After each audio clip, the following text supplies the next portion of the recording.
Başım ağrır, aklım dağılır, duygularım pek karışık. Son vakitler rahatlığım kaçır, kalbim buna değilsin aşık.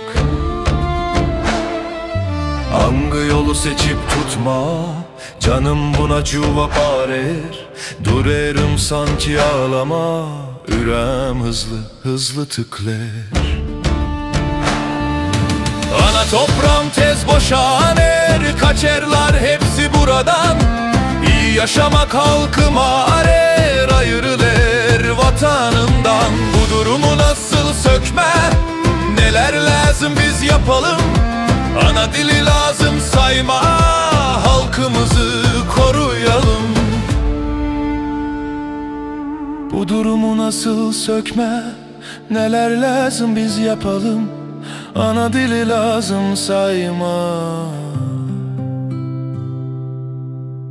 halkımızı koruyalım. Gagavuzluk biter bizde, yazık para beterine. Fikir zengin devletlerde, dil gagavuz elimizde. Açlık mı cenk mi var bizde, cevap vererler yokmuş iş. Ama toprak zengin evde, ona sevgiyle sen yapış. Yeter gezme hep dilenci, dedelerden sen al örnek.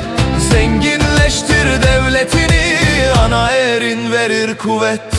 Dua et yaradıcına, ondan iste akıl fikir. Hem şükür de bün sağlığına, gagavuzluğu iyi kökleştir.